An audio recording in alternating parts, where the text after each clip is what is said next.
If you ever want to know how to make a fully functional camera costume like that guy, or a fully functional flash costume like that guy that you can actually use on top of the camera costume or have somebody else use, then you're watching the right video, because that's exactly what I'm going to break down today. By the way, happy Halloween to everyone. If you guys are new to this channel, I make educational content about photography and specifically off-camera flash. So if that's something that interests you, then definitely consider subscribing to my channel, and also consider liking the video right now if you guys are a fan of Harry Potter, and even if you're not a fan of Harry Potter. Maybe you could also leave a comment with whatever house you rep, since I obviously rep Slytherin. The very first thing I wanted to cover in this video was the materials that I used for both of these costumes, and the majority of everything that was built from cardboard, gaff tape, and black paper that I got from Dollar Tree. Of course, I did use other materials as well, and that's going to include aluminum foil paper that I used for the interior of the flash head. I also got this Velcro tape that I cut into pieces and attached to both of the different costumes, so I could attach different buttons for those costumes. I also got a bucket that acts as a lens on the camera costume, and inside the bucket is actually a camera lens, a transmitter, and 2 receivers. For the back of the camera costume, I also used an iPad. I believe it's the iPad Pro, something around 10.9 inches, I believe. And lastly, I did also use a flash called the Flashpoint Explorer 100 Pro, which is going to be the flash that's actually inside of the head of the flash costume. If you tend to hoard cardboard boxes like I do, then you'll have plenty of material to work with. But if you don't, you can definitely find some cardboard locally or online. The biggest parts of both of these costumes were actually boxes that I had stored for a while now, for literally years. In the case of the camera costume, it was actually a 65-inch TV box that I used for the camera body. And in the case of the flash head right here, actually the flash body, it was actually a box for a blender that I had stored for maybe 6 years.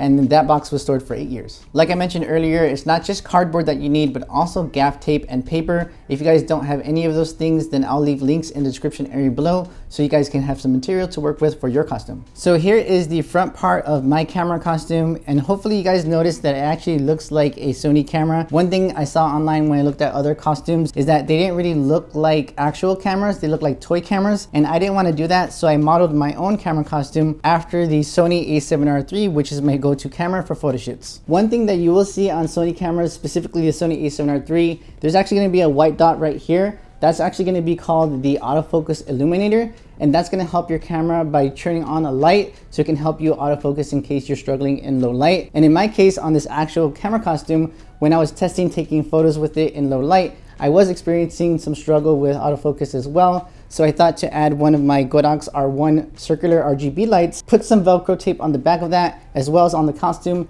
and allowed me to easily attach and detach the light. And like I said before, basically all this is going to do is help me autofocus in low light. If you guys are wondering about how any part of this camera costume is constructed, then more often than not, it was definitely just cardboard pieces that I cut out, put together with gaff tape, put black paper on the parts that I constructed, and then tape that black paper on with more gaff tape. One quick example of that is going to be this blocky part right here on the camera body. All that is just cardboard, gaff tape, and paper. I am going to show you guys how I construct different parts of the camera costume later in this video. The lens part right here is obviously just a bucket that I got from a local AutoZone that I spray painted black, and I just cut a hole into the body of the TV box, just small enough so I can barely fit in there, because you want that resistance from squeezing it into the box to act as a little bit of support for the bucket so that it doesn't tilt over. Here on the back of the lens is actually just orange tape that I found at Dollar Tree as well, that I taped around because a lot of Sony cameras have that orange ring. On the front is just regular cardboard that I put gaff tape all over, and then cut a hole right there for the lens. Here on the side of the camera, you can actually see a hole for my arm, for one of my arms, and you have a metal hook here. I actually found this at Dollar Tree as well. And in case you guys didn't know, Sony cameras actually have metal triangles that are on the sides of the camera that you use to attach the camera strap. Well, I felt like these little hooks looked like those little triangles at a distance, so I bought some, and thankfully they attach very easily because they already have adhesive on the back sides of the hooks. Here on the back side of the camera costume are a couple of different things. You do have the iPad Pro acting as an LCD screen. You have different buttons here, and you have also different labels. All I did for the buttons and the labels was print big pictures of those buttons and hoped that they were the right size. And when I finally figured out the size, then all I did was just cut cut out cardboard pieces, put them on there, put the labels on, and then use gaff tape to put the buttons on there. But what I would recommend to you guys is to instead not use gaff tape, but use the Velcro tape that I showed you earlier, because that's going to be much nicer and cleaner. And then here on the top, you do have more buttons. You have the custom 1, custom 2 buttons. You have this dial, that dial. And then here on the top, you do have a shutter button that actually houses a transmitter that allows me to take the photos for this camera costume. And I'll explain how that system works, how the triggers and the receivers work in a second after I show you the flash costume. So here is the flash costume, at least the back side of it. You can see there's a lot of different buttons. And just like the camera costume, I wanted to model the flash costume after an actual flash. And in this case, it's going to be this one right here called the Flashpoint Zoom Lithium Ion TTL, which is basically just a mini speed light. I was about to put it away, but you can actually see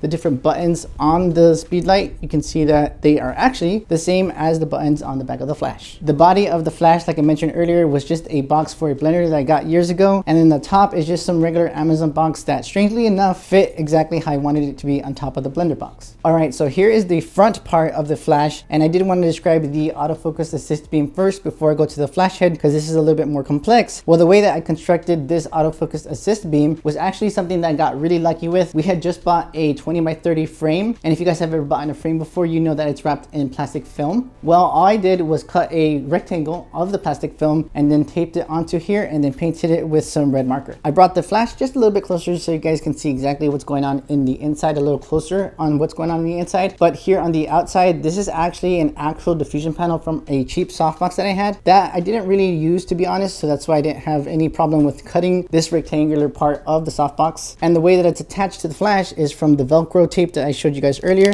I'm just gonna take that off and then show you guys the interior. So as you can see, the interior has all that aluminum foil paper that I mentioned earlier. And I do have some support for the flash that's inside. Again, that's the Flashpoint Explorer 100 Pro. One thing that I learned the hard way was when I made these support systems for the flash to hold it in place, I did actually tape it to the aluminum foil paper. And of course, since the aluminum foil paper is not taped down and part of the bottom, it actually just lifted off. So that's why I have a hole here cut for the support system so that the tape actually sticks to it and actually supports the flash itself. If you'll notice, the flash is actually aimed towards the back because I did want to kind of just spread it throughout the entire little flash head here. And then finally, when it goes through this diffusion panel, it is actually flattering light. One of the biggest reasons why I use the Flashpoint Explorer 100 Pro is because it has a lot of battery life, and it also has a nice modeling lamp, which I'm going to turn on right now so you can actually see how it looks like with the lamp on. And this is actually a really nice effect for when you use it at night, and it actually lasts a long time as well. So one thing I did want to show you guys is actually how it looks like on the inside, because it is a little bit messy, but it does work. So I'm going to show you guys exactly how that looks like. So I have my phone here for extra video so that you guys can see the inside. And right there, you can see that's the bucket that's going to hold the camera and all the different transmitters and receivers. And you can see that there's actually some support beams right there and right there. Those were actually something I got, again, lucky with, because those were little sticks that I found inside my closet, and I'm not sure exactly what they're for, but they were pretty long. And all I did was just cut those pieces so that it fits barely from one side of the box to the other side of the box, and it acts as a little bit of extra support and also prevents the iPad right there from falling out, because the iPad is actually just kind of wedged into this square that I cut out on the back side of the box. And one thing that doesn't really work with my setup in terms of using gaff tape to hold it up is I actually have a silicone case for the iPad, which is basically the gaff tape's kryptonite, because it doesn't really attach well to silicone. So the tape that I actually have on here on the side is actually not going to be doing anything to hold the silicone case up. The iPad is pretty much just wedged inside, and then the only other support that I have for it is pretty much just the tape that's on the back side of the camera costume. And then here is another extra area of support. This is something, again, I found in my closet that was big enough to wedge into the sides of the boxes, which again acted as a little bit of extra support. And then actually right here is some extra support just to keep this from falling down, because one thing that I was noticing is that it was kind of just going down a little too much. So there's a little bit of extra support, which is just basically just cardboard that is wedged up against the bottom and the top. So that, again, it's just extra support. And then here is the interior of the shutter button, the custom shutter button that has the transmitter that I mentioned earlier. All I have to do is just stick out my arm through the side here and then hit the fire button, and then that basically just fires the camera as well as the flash together. Earlier when I showed you guys the lens part of the camera costume right here, I did explain that there was a camera setup inside of it. So what I'm gonna do right now is show you guys the camera setup and explain how it works because it is a bit complicated. The camera setup right here consists of a Canon 60 with a 24-105 f4 lens. This lens is definitely not a good lens for what I intend to use it with. It's a great lens, but I want to use it at night in low light, and the f4 aperture is gonna work against me in low light. Ideally, you would want to use something like a prime lens because it has wider apertures like f1.8, and having a wide aperture like that versus f4 is going to be way better for focusing in low light. The only reason why I'm using this lens is because it's the widest Canon lens that I own. Even though it does have an aperture of f4, it's going to be a way better option than the only other Canon lens that I own, which is the Canon 135 f2. That is too far of a focal length for what I intend to use it for. But basically that's the camera setup right here. But what I'm gonna do right now is explain as best as I can how the transmitters and receivers work, because it is complicated, like I said before, but I'm gonna do my best to break it down simply. Originally, I did want to just have this transmitter right here in the camera costume in the shutter part so I can fire the camera setup. But one thing I ran into was the flash was not firing, so I had to figure out a workaround. The way that this transmitter was gonna fire this setup is via a receiver, which you can see right here. There's a receiver right here connected directly to the camera setup via a Canon trigger cable called the N3. And basically what happens is when I fire the transmitter, it's going to tell the receiver to take a picture with the Canon camera. Even though I was already firing a transmitter that was connected to the same channel and group as the flash inside the flash part of the costume, it wasn't firing the flash. So my thought process there was maybe this transmitter is telling the receiver, hey, I'm connected to you via a cord, so don't do anything else, don't fire anything else, just fire the camera. And even though that was an issue that was occurring, I thought maybe if I have a transmitter in the hot shoe of the Canon camera, when I tell the transmitter to fire the Canon camera, well, maybe it'll then activate the transmitter on the Canon hot shoe and fire the flash, but that wasn't working. So then I thought maybe if I add a receiver into the mix into the hot shoe of this transmitter that's in the hot shoe of the Canon camera, well, maybe it'll then fire the transmitter and then that will fire the flash, and that actually is what happened. Basically what's happening is I have a transmitter in the camera costume in the shutter button, and when I fire this transmitter, it tells the receiver that's connected to the Canon camera, hey, take a picture, and at the same time that's happening, it's also telling this receiver here, hey, fire whatever you have underneath you. And in this case, it's the transmitter that is connected to the flash as well. So this fires the flash and the other receiver here fires the camera. Trust me, I know that it is very complicated, but I did my best to break it down. But if you guys are still curious about this setup, I'll explain as best I can in the description area below. In theory, what I thought was gonna happen was when I fire this transmitter, since it is connected to the same channel and group as the flash in the flash part of the costume, as well as the same channel and group as the receiver connected to the Canon camera, well, it should fire at the exact same time, but that didn't happen, which is why I had to use this complicated setup. Hopefully you guys can figure out a much more efficient way that doesn't require a transmitter and receiver on the hot shoe of the camera, because one thing that is a big downside to this setup here, this complicated setup, is that when I put this setup into the lens part of the camera costume, because of all the stuff that's going on top, I have to have the camera a little bit lower than ideal. So you can see that in the lens part of the costume right here in the back, instead of having the lens in the center like I wanted to, I have to have it a little bit lower. And that means I'm gonna have just a little bit of a low angle for the photos that I'm gonna be taking, which again is not ideal. Even though I'm a bit claustrophobic with the iPad and the costume is so big close to me, I wanna show you guys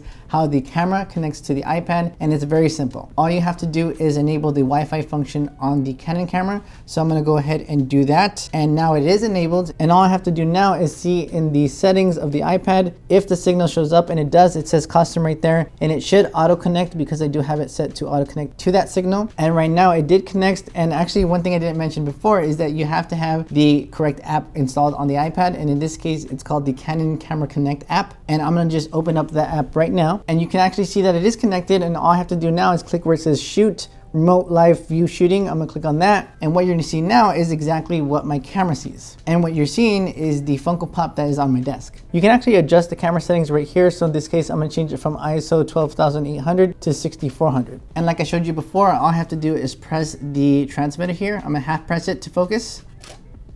It's gonna focus, and then now I just need to take a picture. And the image should appear on the screen for a second. And if it doesn't do that, then it is gonna appear on the bottom left here. I'm gonna click on this image, and it's gonna take a couple of seconds to load, and it just loaded, and now you can see the image that I took. But that is a photo without flash firing. So I do wanna show you guys the flash firing as well. So I have another 100 Pro right here. I'm gonna have it right next to the Funko Pop aimed at the ceiling. So hopefully it bounces the flash up there and illuminates the Funko Pop. I just need to make sure that the light is set to the right channel and group, and in this case it's channel 11 group A, and it is connected to that. So I'm gonna just have it here next to the Funko Pop again. I'm not sure if I mentioned this before, but I actually have this transmitter that I'm gonna be using to fire the camera set to TTL because I don't wanna have to manually adjust the power output of the flash while I have a big camera costume on me. And now I'm gonna take one last picture. And now the flash is firing. And you can see that here in this picture that's gonna show up on the screen right now. And it actually looks pretty good. I'll throw the image on the screen right now so you can see it for yourself. Even though I did wanna show you guys exactly how many different types of buttons and different things on the camera costume, I feel like it's gonna make this video much longer than it needs to be. So if you guys are really interested in seeing that, I'll probably make a part 2 of this video. I hope you guys enjoyed this video. I hope you had a great Halloween. And for now, I'll just say take care, guys, and I'll see you in the very next video.